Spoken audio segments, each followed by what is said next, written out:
Hello दोस्तों, नमस्कार। Welcome to this video. उम्मीद करता हूं आप सब बहुत बढ़िया होंगे। तो साथियों, आप जानते हैं हम लोग जनरल स्टडीज का अध्ययन कर रहे हैं और जनरल स्टडीज में अभी हम लोग मेडुअल हिस्ट्री को कवर कर रहे हैं। कल के डेट में हम लोगों ने डिस्क्रिप्टिव वीडियो के माध्यम से कुछ इंपॉर्टेंट टॉपिक्स को हम लोगों ने कवर किया था मध्यकालीन भारतीय इतिहास से संबंधित, जहां से फ्रिक्वेंटली क्वेश्चंस पूछे जाते हैं।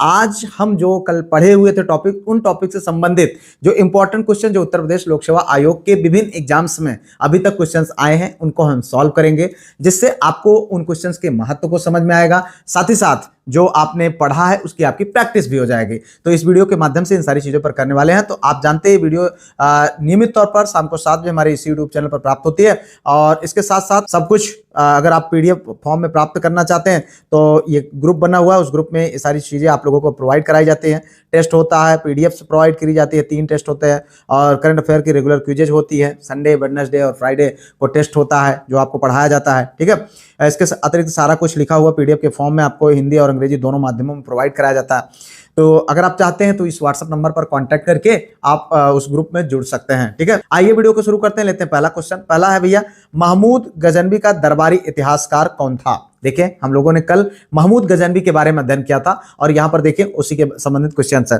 तो हजम निजामी, उतबी, फिरदौसी और चंद बरदाई। तो अगर हम यहां पर देखें तो जो सही विकल्प है वो है उतबी। देखें, इतिहासकार की बात हो रही है। ठीक है, अगर हम बात करें तो महमूद गजनवी के दरबार में फिरदौसी, अलबर्नी, उतबी आदि विद्वान थे, लेकिन जब इतिहासकार की बात होती है तो उतबी सही हो जाता है। ठीक है, क्या हो जाता है? उतबी। ये आपका विकल्प सही होता है। ठीक है, उतबी महमूद गजनवी का दरबारी इतिहासकार था जिसकी पुस्तक तारीखे यामनी, ठीक है, क्या तारीखे यामनी, इसी पुस्तक में महमूद गजनवी के ज्यादातर हमलों के बारे में लिखा गया है। ठीक है, अगर हम बात करें फिरदौसी का तो फिरदौसी भैया ये जो है आपका इसने जो है महमूद गजनवी के आदेश पर शाहनामा लिखी थी। क्या लिखा था? शाहनामा लिखी थी और उसे फारसी का होमर कहा जाता है।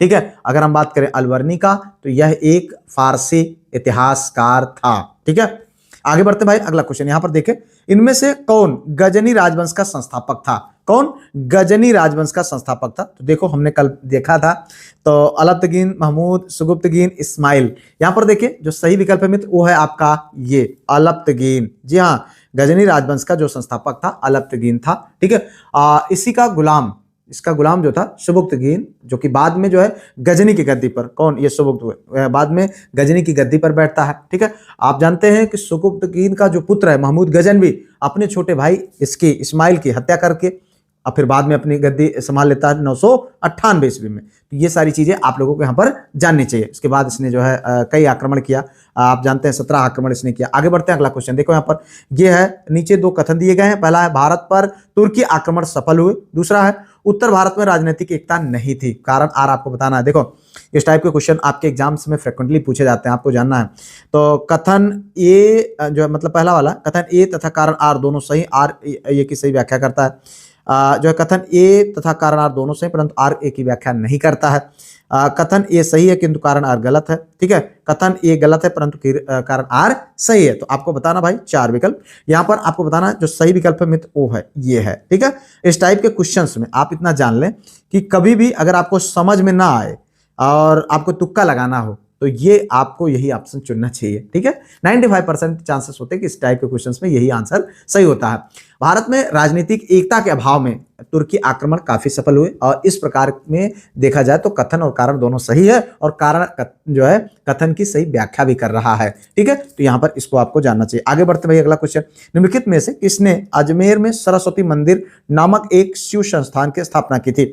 वाकपत राज, दुर्लभ राज, विग्रहराज, पृथ्वीराज। ठीक है, तो यहां पर बात हो रही है जो है विकल्प की, तो सही विकल्प क्या है भैया? सी है यहाँ पर, विग्रहराज। यहाँ पर सही विकल्प है जो है विग्रहराज। चौहान शासक विग्रहराज चतुर्थ या विशलदेव, एक ही नाम है उसका। ठीक है, विशलदेव फर्स्ट प्रतापी राजा था। उसने हिमालय से विंध्य पर्वत के बीच सारी भूमि पर अधिकार कर लिया और यह जो है यशस्वी कवि और लेखक भी था। ठीक है, उसने हरिकेली नामक नाटक की रचना भी की। वह स्वयं तो कवि था ही, बाकी जो है कवियों और विद्वानों की परंपरा को सतत चालू रखने हेतु अपनी राजधानी अजमेर में उसने सरस्वती मंदिर नामक एक विद्यालय की स्थापना की थी। इसी विद्यालय पर कुतुबुद्दीन ऐबक ने एक मस्जिद जो कि 2.5 दिन का झोपड़ा निर्माण करवाया था। तो इसको आपको यहाँ पर इतना जानना चाहिए। आगे देखें भाई, अगला क्वेश्चन, भारतीय गौरव का अंतिम सूर्य मतलब किसके लिए प्रयुक्त किया जाता है? तो आपको बताना 4 विकल्प है, शिवाजी, पृथ्वी, राणा प्रताप, हेमू। तो सही विकल्प है मित्र यहाँ पर पृथ्वीराज। ठीक है, तो जो सही विकल्प है यहाँ पर पृथ्वीराज है। तो यह जो है चौहान वंश का शासक थे जो 1177 ईस्वी में कब गद्दी पर बैठे? 1177 ईस्वी में। ठीक है, और ये जो है दिल्ली तथा अजमेर दोनों जगह का शासक थे, जिसे समकालीन मुस्लिम इतिहासकारों ने राय पिथौरा भी कहा है। क्या कहा है? राय पिथौरा भी कहा है। और 1191 ईस्वी में तराइन के प्रथम युद्ध में मोहम्मद जो है गोरी को इन्होंने बुरी तरह पराजित किया। उसके बाद अगले ही वर्ष दोबारा जब मोहम्मद गोरी वापस आता है और वो तराइन का दूसरा युद्ध होता है और उसमें फिर इनकी हार होती है, और इसीलिए यहाँ पर कहा जाता है भारतीय गौरव का अंतिम सूर्य। ठीक है, तो आगे बढ़ो भैया, अगला क्वेश्चन, दिल्ली सल्तनत के संदर्भ में कुतुब मीनार सूफी संत कुतुबुद्दीन बख्तियार काकी की समर्पित थी। देख लेना, अभी कल ही हमने बताया था भाई, मीनार बिजली गिरने के कारण 1369 ईस्वी में क्षतिग्रस्त हो गए थे। केवल एक, केवल दो, एक दो, दोनों, ना तो एक ना तो दो, सारे क्वेश्चन सारी चीजें हम लोगों ने कल के वीडियो के माध्यम से पढ़ा था।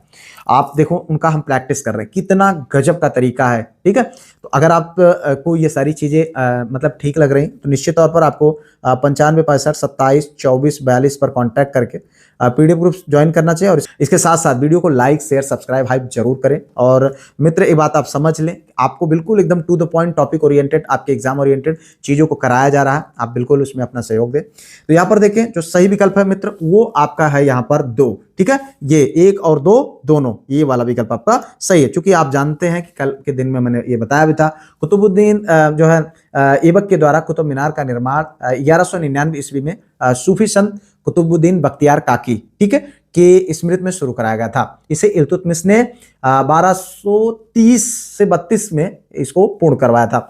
और तुगलक वंश के सुल्तान फिरोज तुगलक के समय में 1368-69 ईस्वी में बिजली गिरने के कारण चौथी मंजिला जो है गड़बड़ हो गई थी, तो उसका नष्ट मतलब उसको उसने जो है मरम्मत भी करवाया था। फिरोज शाह तुगलक ने चौथी मंजिल के साथ साथ 5वीं मंजिल का भी निर्माण कराया था। तो इस तरीके से आगे बढ़वाए। अगला क्वेश्चन देखो यहाँ पर, निम्नलिखित में से किसने कुतुबुद्दीन ऐबक को सुल्तान की पदवी प्रदान की थी? गयासुद्दीन मोहम्मद, अलाउद्दीन मोहम्मद, शहाबुद्दीन मोहम्मद, ताजुद्दीन एल्दुज। तो आपको बताना भाई सही विकल्प है आपका गयासुद्दीन मोहम्मद, ये विकल्प आपका सही है। ठीक है, गयासुद्दीन मोहम्मद। तो अगर हम बात करें, गयासुद्दीन मोहम्मद ने तो कुतुबुद्दीन ऐबक को सुल्तान की पदवी जो है दिया था, प्रदान किया था। ऐबक ने जो है 1206 ईस्वी में से लेकर के 1210 ईस्वी तक शासन किया। उसने कुब्बत उल इस्लाम मस्जिद, कुतुब मीनार तथा 2.5 दिन का झोपड़ा नामक मस्जिद का निर्माण करवाया था। ठीक है, कुतुबुद्दीन ऐबक की उदारता और उसकी दानी प्रवृत्ति के कारण उसको एक नाम दिया गया था। आप लोग कमेंट बॉक्स में बताएं कि उसको क्या नाम दिया गया था। ठीक है, आगे बढ़ते भैया, अगला क्वेश्चन यहाँ पर देखें, दिल्ली सल्तनत के संदर्भ में निम्नलिखित कथनों पर आपको विचार करना है। सुल्तानगढ़ी का निर्माण सुल्तान इल्तुतमिश ने कराया था। दिल्ली में स्थित यह तुर्कों द्वारा निर्मित पहला मकबरा था। ठीक है, केवल एक, ना तो एक और ना ही दो, और 1 और 2 दोनों, केवल 2। तो आपको बताना भाई सही विकल्प। आपको देखें यहाँ पर जो सही विकल्प है मित्र वो है आपका यहाँ पर सी। ठीक है, क्या है? 1 और 2 दोनों। तो ध्यान दीजिएगा, सुल्तानगढ़ी मकबरे का निर्माण इल्तुतमिश ने अपने ज्येष्ठ पुत्र नसरुद्दीन महमूद की याद में बनवाया था और तुर्क सुल्तानों द्वारा भारत में निर्मित यह पहला मकबरा था। ठीक है, इस तरीके से ये दोनों कथन आपका सही हो जाता है। आगे बढ़ते भैया, अगला क्वेश्चन यहाँ पर देखो, बलबन के शासनकाल में तुगरिल खां का विद्रोह कहाँ हुआ था? बलबन के शासनकाल में हम लोगों ने देखा था अवध, दिल्ली, बंगाल और मालवा। तो अगर आप देखें यहाँ पर तो इस तरीके के क्वेश्चन बनते हैं। तो कहाँ पर हुआ था? बंगाल में। ठीक है, बलबन के शासनकाल में एक तुर्क सरदार तुगरिल खां ने 1279 ईस्वी में विद्रोह किया। वह बंगाल का सूबेदार था जिसकी राजधानी लखनऊती थी। इस विद्रोह का दमन स्वयं बलबन ने किया और तुगरिल को मार डाला था। ठीक है, आगे देखो भाई, अगला क्वेश्चन यहाँ पर, बलबन के राजत्व सिद्धांत को दिल्ली सल्तनत के किस शासक ने पुनः स्थापित किया? मोहम्मद तुगलक, खिज्र खां, अलाउद्दीन खिलजी और सिकंदर लोदी। बताना भाई सही विकल्प है अलाउद्दीन खिलजी ने। ठीक है, यहाँ पर देखिए, तो बलबन के राजत्व सिद्धांत को अलाउद्दीन खिलजी ने पुनः स्थापित किया था। अलाउद्दीन ने राजत्व की धारणा में बलबन के विचारों का अनुसरण किया। वह राजा के दैवी अधिकारों में विश्वास रखता था। ठीक है, और खुद को पृथ्वी पर ईश्वर का प्रतिनिधि मानता था, जैसा कि बलबन ने किया था। बलबन आप जानते हैं कि सिजदा, पैबो, से सारी चीजें उसने जो है लागू किया था। और उसका विश्वास था कि राजा सामान्य मनुष्यों से पृथक उच्च और दैवी शक्ति जो है संपन्न होता है, और राजा की इच्छा ही कानून है, समस्त राजा उसको मानने के लिए बाध्य है। ठीक है, आगे बढ़ते लेते हैं। अगला क्वेश्चन यहाँ पर देखें, दिल्ली में हौज ए खास का निर्माण करवाया था किसने? इल्तुतमिश, बलबन, अलाउद्दीन खिलजी, फिरोज शाह तुगलक ने।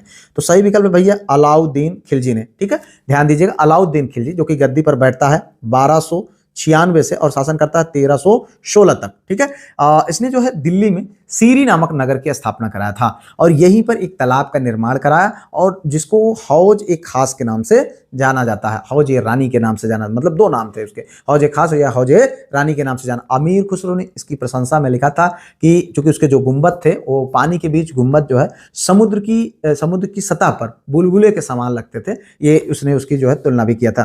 तो इस तरीके से देखें यहाँ पर आगे बढ़ते अगला क्वेश्चन, सूची 1 को सूची 2 से सुमेलित कीजिए तथा नीचे दिए गए कूट से सही उत्तर आपको बताना है। अब देखो भाई, ये रणथंभौर, चित्तौड़, देवगिरी, गुजरात, आपको यहाँ पर उसके राजा से यहाँ पर मिलान कराना, ये कूट दिया हुआ है। ठीक है, देखिए यहाँ पर जो सही विकल्प है मित्र वो आपको बताना है। इन कूटों में जो सही विकल्प है मित्र वो है 3 4 2 1। तो यहाँ पर देखिए 3, फिर उसके बाद 4, फिर उसके बाद ये है 2, फिर उसके बाद ये है 1। तो अगर रणथंभौर की बात करें तो हमीरदेव। ठीक है, रणथंभौर की बात करते हैं तो हमीरदेव। ठीक है, और उसके बाद चित्तौड़ की बात करते हैं तो राजा रतन सिंह। ठीक है, और उसके बाद देवगिरी की बात करते हैं राजा रामचंद्र, और उसके बाद राजा राय रामचंद्र था। ठीक है, उसके बाद गुजरात की बात करते हैं तो कर्णदेव। ये आपको यहाँ पर इतना जानने की जरूरत है। अब हम बात करते हैं अगले क्वेश्चन की। 1306 ईस्वी के बाद अलाउद्दीन खिलजी के समय में दिल्ली के सुल्तान तथा मंगोलों के बीच सीमा क्या थी? आपको बताना है, व्यास, रावी, सिंध और सतलज। तो यहाँ पर देखें जो सही विकल्प है मित्र वो है आपका सिंधु। ठीक है, हम सब ने देखा था सिंधु नदी के किनारे से ये बार्डर बनाता है मंगोल। और अलाउद्दीन खिलजी के समय में दिल्ली के सुल्तान तथा मंगोलों के बीच सीमा सिंधु नदी थी। ठीक है, और हम सब जानते हैं कि अलाउद्दीन के काल में मंगोलों के सर्वाधिक आक्रमण दिल्ली सल्तनत पर किए गए थे, जो कि कल हम लोगों ने अध्ययन के दौरान किया भी था। और दिल्ली सल्तनत की सीमा के बाहर ही उनको रोक, देखो इस टाइप के जब क्वेश्चन की प्रैक्टिस कराई जा रही है तो अगर आप डिस्क्रिप्टिव एक बार पढ़े होते हैं तो क्वेश्चन आपको ऑटोमेटिकली उसका आंसर आपको पता चल जाता है। ठीक है, ज्यादातर चीजें हम लोग उन वीडियो के माध्यम से, कल की वीडियो के माध्यम से डिस्कस कर चुके हैं। तो आप लोग एक बार उस वीडियो को पूरा जरूर देखें, उसके बाद इसको प्रैक्टिस करें, देखिएगा आपको बहुत सुधार नजर आएगा। उसके साथ साथ आगे हम लोग और भी प्रैक्टिस करेंगे। एक बात आप समझ लीजिए कि ये क्वेश्चंस, ये वीडियोज बहुत मेहनत से तैयार किए जा रहे हैं, तो आप इनको इग्नोर बिल्कुल भी ना करें। लाइक, शेयर, सब्सक्राइब, हाइप जरूर कर दिया करें मेरे भाई। ठीक है, निम्नलिखित में से दिल्ली सल्तनत के किस सुल्तान के शासनकाल में शाही महलों में हिंदू देवी देवताओं की पूजा की होती थी? आपको यहाँ पर जानना है। देखिए यहाँ पर कुतुबुद्दीन मुबारक खिलजी, नसीरुद्दीन महमूद, नसीरुद्दीन खुसरो शाह, अलाउद्दीन मसूद शाह। सही विकल्प है नसीरुद्दीन खुसरो शाह। आप जानते हैं कि खिलजी वंश के अंतिम शासक नसीरुद्दीन खुसरो शाह के शासनकाल में शाही महलों में हिंदू देवी देवताओं की पूजा होती थी। ठीक है, नसीरुद्दीन खुसरो जो है शाह हिंदू धर्म में परिवर्तित मुसलमान था। ठीक है, उसने जो है पैगंबर के सेनापति की उपाधि धारण किया था, और हमने ये जिक्र किया था पैगंबर के सेनापति की उपाधि किसने धारण किया था? तो ये नसीरुद्दीन खुसरो शाह। ठीक है, और इसके साथ साथ उसके शत्रुओं ने उसके विरुद्ध इस्लाम का सत्य और इस्लाम खतरे में के नारे भी लगाए थे। ठीक है, उसका शासनकाल भारतीय मुसलमानों द्वारा राजनीतिक सत्ता प्राप्त करने का द्वितीय प्रयास था। प्रथम प्रयास नसीरुद्दीन महमूद के शासनकाल में इमामुद्दीन रेहान ने किया था। ठीक है, आगे देखो भाई अगला क्वेश्चन, तैमूर के आक्रमण के समय दिल्ली का सुल्तान कौन था? देखो इस तरीके क्वेश्चन बनते हैं, गयासुद्दीन फिरोज शाह, फिरोज तुगलक, अबू बकर शाह, नसीरुद्दीन महमूद तुगलक। बताओ भाई सही विकल्प। तो ये नसीरुद्दीन महमूद तुगलक, ये आपका सही विकल्प है। ठीक है, नसीरुद्दीन महमूद तुगलक वंश का अंतिम शासक था। इसके काल में मध्य एशिया के महान मंगोल सेनानायक तैमूर ने 1398 में, कब? 1398 ईस्वी में जो है भारत पर आक्रमण किया था। इस आक्रमण ने दिल्ली की लूट के साथ साथ संपूर्ण तुगलक वंश का सर्वनाश कर दिया। तैमूर ने दिल्ली से पूर्व फारस, मेसोपोटामिया और अफगानिस्तान को भी जीता था। ठीक है, आगे बढ़ो भाई अगला क्वेश्चन, मूर देश का यात्री इब्न बतूता किसके शासनकाल में आया था? आपको बताना, मोहम्मद बिन तुगलक, बाबर, अकबर और महमूद गजनवी। कितनी बार क्वेश्चन पूछा है, ध्यान दीजिएगा, यहाँ पर सब इंपॉर्टेंट है। ठीक है, यहाँ पर देखिए मूर देश का जो यात्री था वो आया था मोहम्मद बिन तुगलक के यहाँ पर मोरक्कोवासी इब्न बतूता, जिसने उत्तरी अफ्रीका से अपनी यात्रा प्रारंभ की और 1333 ईस्वी में, कब? 1333 ईस्वी में मोहम्मद बिन तुगलक के शासनकाल में दिल्ली पहुंचा था। यहाँ उसे जो है दिल्ली का काजी नियुक्त कर दिया गया था। क्या नियुक्त कर दिया गया? दिल्ली का काजी, जो लगभग 8 वर्षों तक इस पद पर वो बना रहा तथा यह मोहम्मद बिन तुगलक के दूत के रूप में चीन भी गया था। और क्या किया था? इसने जो है सल्तनत काल की डाक व्यवस्था का विस्तृत वर्णन किया है। ठीक है, आप जानते हैं किसी के समय में यहाँ पर जो डाक व्यवस्था थी उसके बारे में उसने वर्णन किया था। निम्नलिखित सल्तनत शासकों में से कौन अफगान मूल के थे? देखिए यहाँ पर खिलजी, तुगलक, सैयद और लोदी। आपको बताना भाई सही विकल्प। सही विकल्प क्या है? सही विकल्प है यहाँ पर डी। ठीक है, लोदी। देखिए यहाँ पर लोदी जो है दिल्ली सल्तनत में लोदी वंश के शासक अफगान मूल के थे। और लोदी वंश जिनको हम कल के डेट में पढ़े भी थे, लोदी वंश की स्थापना की हम बात करते हैं तो बहलोल लोदी ने। किसने किया था? बहलोल लोदी। ठीक है, बहलोल लोदी ने जो है दिल्ली में 1451 ईस्वी में लोदी वंश की स्थापना किया। और जब अलाउद्दीन आलम शाह ने स्वेच्छापूर्वक दिल्ली पर शासन त्याग दिया तो उसके बाद बैठता है बहलोल लोदी, और गाजी के नाम से दिल्ली का सिंहासन पर बैठा इसने और प्रथम अफगान साम्राज्य की नींव डाली। और इसका अंतिम जो शासक था वो कौन था? इब्राहिम लोदी, जो कि 1526 ईस्वी में बाबर से युद्ध लड़ते वक्त मारा गया था। ठीक है, आगे देखो अगला क्वेश्चन, निम्नलिखित में से कौन दिल्ली का प्रथम सुल्तान था जो युद्ध में लड़ता हुआ मारा गया? तो आप देख लीजिए, यही आपको समझ में आ जाएगा। अभी इससे पहले हमने आंसर दिया। तो कौन है? इब्राहिम लोदी, जो कि अफगान भी था। तो इसको आप जानते हैं कब? 1526 ईस्वी में पानीपत के प्रथम युद्ध में ये जो है बाबर से युद्ध लड़ते हुए जो है इसकी मृत्यु हो जाती है और यही से मुगल वंश की स्थापना होती है। आगे देखो भाई अगला क्वेश्चन, यहाँ पर अगर हम देखें तो कुतुब मीनार का निर्माण निम्नलिखित में से किसने करवाया था? कुतुबुद्दीन ऐबक, इल्तुतमिश, फिरोज शाह तुगलक, उपरोक्त सभी। अगर इस तरीके का आंसर आ जाएगा तो इसमें आपको क्या लगाना विकल्प भाई? देखो ये उपरोक्त सभी, चूंकि कुतुबुद्दीन ऐबक ने शुरुआत कराया था, इल्तुतमिश ने क्या किया? अंत कराया, और फिरोज शाह तुगलक ने उसको क्या किया था? सुधार कराया था। तो यहाँ पर ये आपको जानना चाहिए। आगे देखो अगला क्वेश्चन, निम्नलिखित में से कौन कुतुबुद्दीन ऐबक द्वारा निर्मित नहीं है? कुतुब उल इस्लाम मस्जिद, कुतुब मीनार, 2.5 दिन का झोपड़ा, अलाई दरवाजा। आपको बताना भाई सही विकल्प। सही विकल्प है आपका डी, अलाई दरवाजा। देखें, आप जानते हैं कुतुबुद्दीन ऐबक बहुत ज्यादा दिन तक गद्दी पर नहीं रहा। ठीक है, वो 1206 से 1210 ईस्वी तक शासन किया था, लेकिन उसने प्रथम भारतीय मुस्लिम राज्य की स्थापना की थी। और उसने के समय में दिल्ली में और अजमेर में 2 मस्जिद का निर्माण किया। कुतुबुद्दीन ऐबक ने कुतुब मीनार का निर्माण प्रारंभ कराया।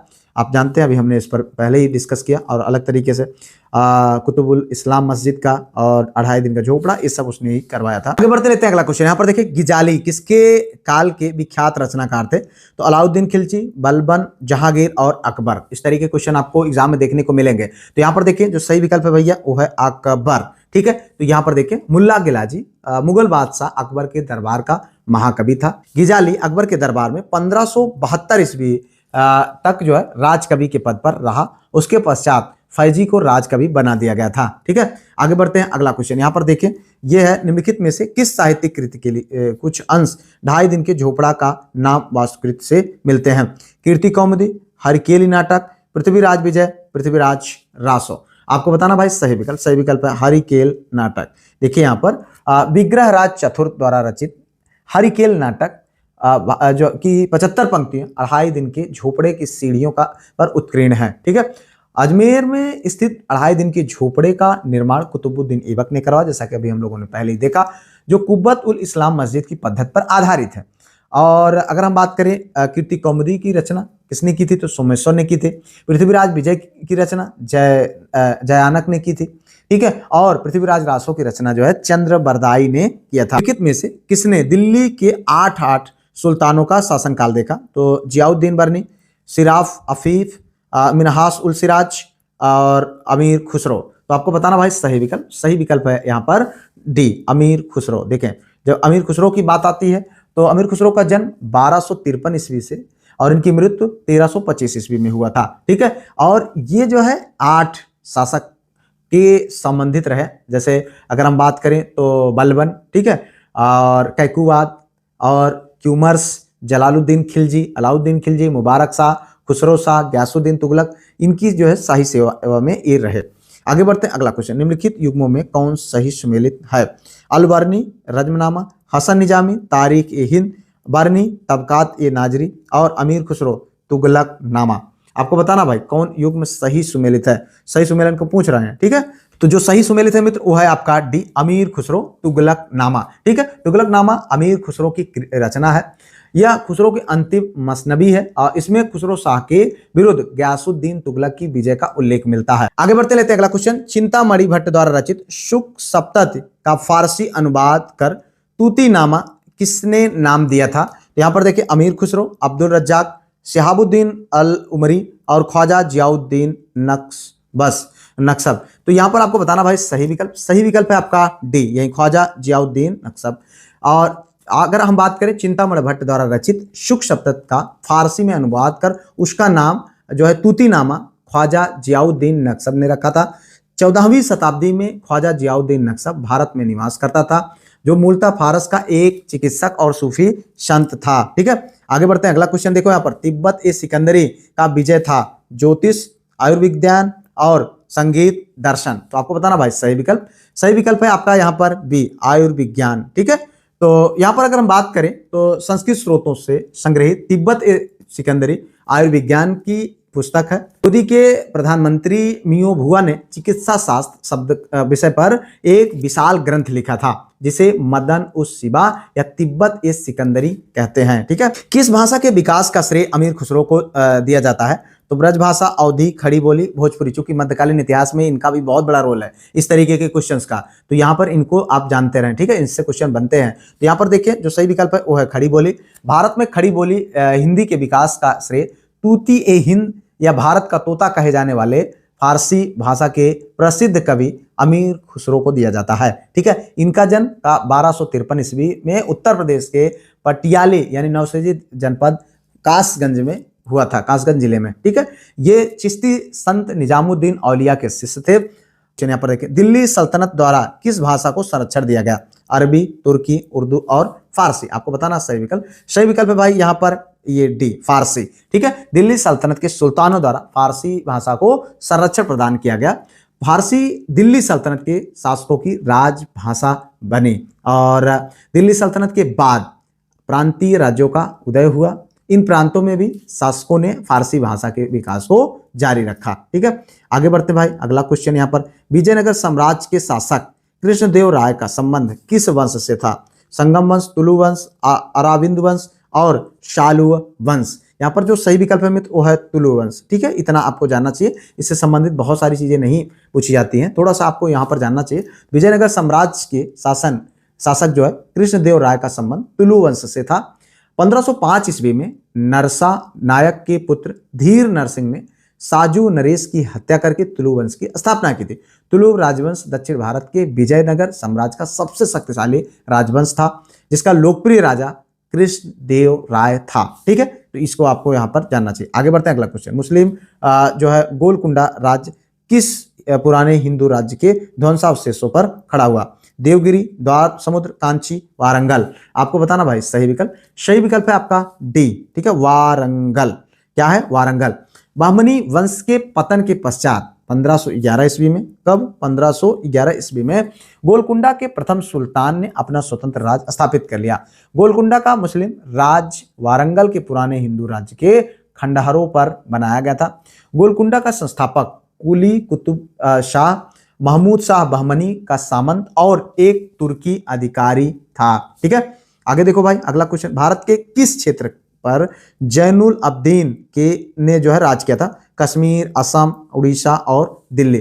तो देखो जिन क्वेश्चंस को हम वहां पर टॉपिक वाइज यानी डिस्कशन में नहीं शामिल कर सके थे, उन क्वेश्चंस को भी हम लोग यहाँ पर देख पा रहे हैं। तो मतलब चूंकि उनसे उतना ही जानना जरूरी है, तो इसलिए बहुत ज्यादा ये मत सोचिएगा कि कुछ क्वेश्चन छूट रहे, कुछ नहीं, जितना कराया जा रहा बस उतना करते जाइए, आपको इन्हीं में से क्वेश्चंस देखने को मिलेगा, बस भरोसा रख करके पढ़ते जाना। देखिए यहाँ पर जो सही विकल्प है भैया वो है कश्मीर, ठीक है। सुल्तान जैनुल अब्दीन जो है 1442 से 1470 के बीच कश्मीर का शासक था।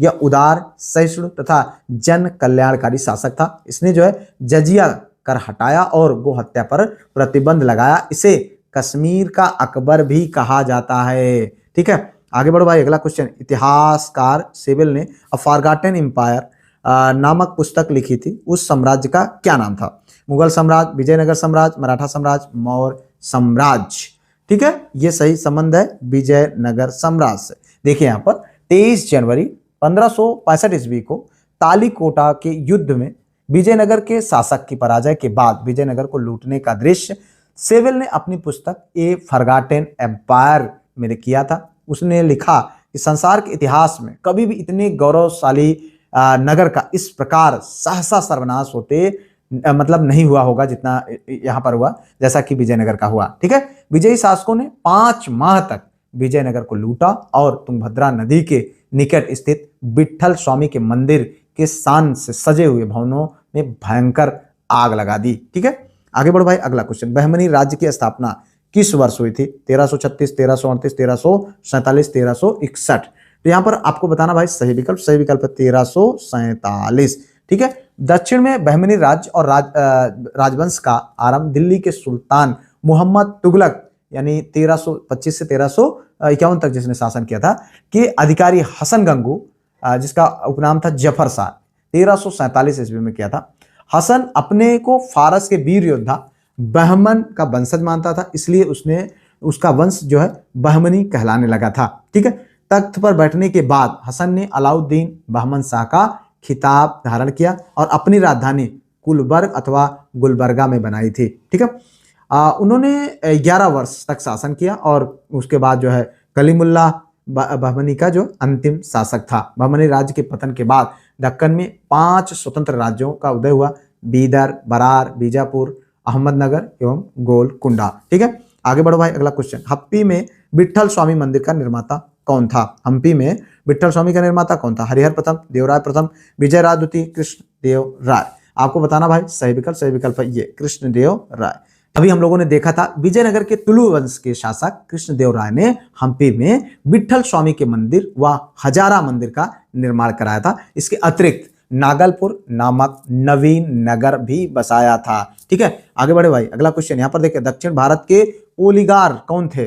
साधारण जमींदार, महाजन, क्षेत्रीय प्रशासकीय और सैन्य नियंत्रक, नव धनाढ़ व्यापारी। तो बात हो रही पोलिगार की, तो यहाँ पर जो सही विकल्प है वो है आपका सी क्षेत्रीय प्रशासकीय और सैन्य नियंत्रक। पोलिगार अथवा पलैयाकार 16वीं से 18वीं शताब्दी के मध्य विजयनगर साम्राज्य में प्रांतीय प्रशासक व सेना नायक होते थे। ठीक है, आगे देखो भाई। अगला क्वेश्चन, निम्नलिखित में से कौन सा स्थान गुरु नानक का जन्म स्थल था?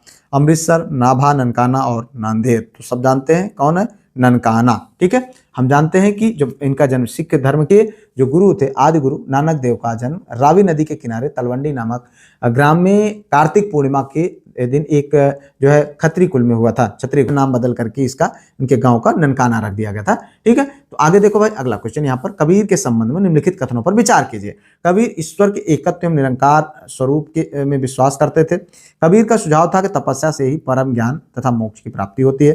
केवल एक, केवल दो, एक व दो दोनों, ना तो एक ना ही दो। आपको बताना भाई सही विकल्प है ये वाला केवल एक। देखिए ध्यान से, तो कबीर का जन्म 1398 ईस्वी में काशी में हुआ था तथा उनका पालन पोषण नीरू नीमा नामक जुल्हे ने हुआ था। तो इस तरीके से हम लोगों ने यहाँ पर इंपॉर्टेंट इन क्वेश्चंस को हम लोगों ने सॉल्व किया। उम्मीद करते हैं आप लोगों को समझ में आया। कोई सुझाव हो कमेंट करिएगा। पीडीएफ ग्रुप ज्वाइन करने के लिए इस नंबर पर व्हाट्सएप पर कॉन्टैक्ट कर लीजिए और आराम से पीडीएफ ग्रुप ज्वाइन करिए। टेस्ट और जो है प्रैक्टिस होते हैं उनमें आप पार्टिसिपेट करें। मिलते हैं किसी और वीडियो में किसी और टॉपिक पर। तब तक के लिए जय Hind, Vande Mataram, best of luck.